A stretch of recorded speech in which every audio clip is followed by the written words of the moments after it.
Hi, this is Neil from Dorkaholics. Hi, Neil. How are Hi, you? Lori. Hi, Eric. I just saw you guys talking about juice and food, and I gotta ask, Eric, when you're directing episodes, I can recall these two episodes already where they are having Cambodian coffee, they're having ribs. Do you ever get hungry directing episodes of On Call? No, no. You know what we do is we really want to show the culture and the diverse culture, and so it was always like finding these really cool spots and because that's a part of Long Beach, Yeah. and so that was and you treat the locations as a character.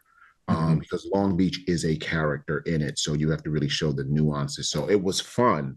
I try to be a little strict on eating at a certain time. That all that set food Right. makes you crazy. Right.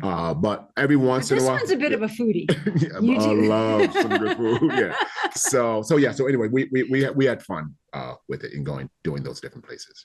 But I thought that was actually such a great, I did like how you guys did that with the different cultures and the Yeah. Right. foods. And it was just a subtle introduction of Oh, what Long Beach has to offer. exactly. Yeah. And it ultimately becomes just, if you want to represent it, you got to represent it well because people from Long Beach are like, oh, and listen, this was just the first season.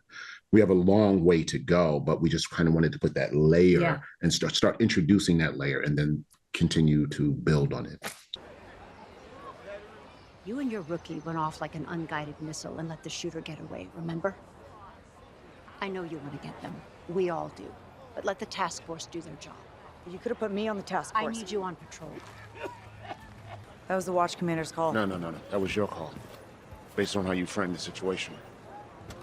I got us out of a dangerous spot. Since when is danger not a part of the job? I kept my trainee safe. You kept him on a leash because you didn't think he could handle himself. And because of that, we left people to fend for themselves. Maybe you're cool with that. I'm not.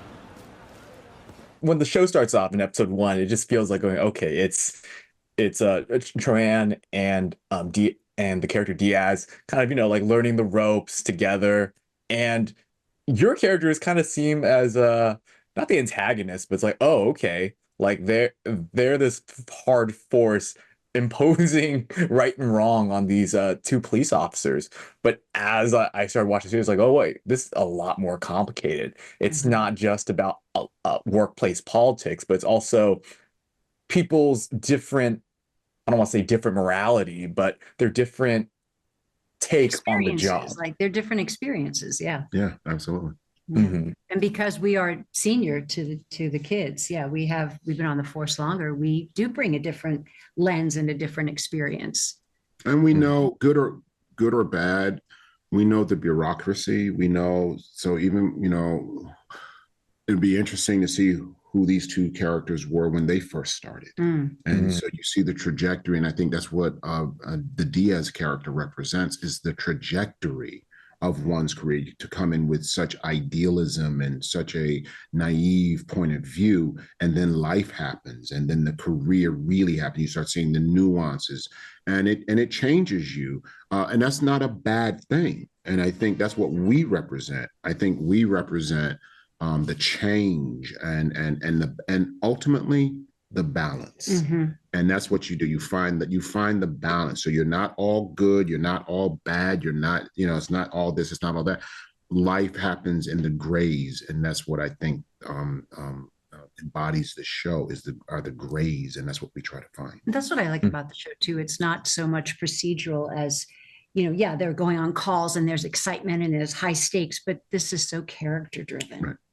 Mhm. And you really get invested in these characters and who they are just as human beings, what's their life like, where Yeah. did they come from, where are they going, how do they interact with each other, what is their relationship. I'm interested to see our relationship over the years in the force. Exactly. We kind of scratched it, touched the surface this season, but I think there's like a lot of history here. Yeah.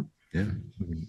Well, thank you so much for your time today, Lori and Eric. It's been a pleasure speaking, and I can't wait to share On Call with the rest of the world. Thank you. Thank you. Appreciate it.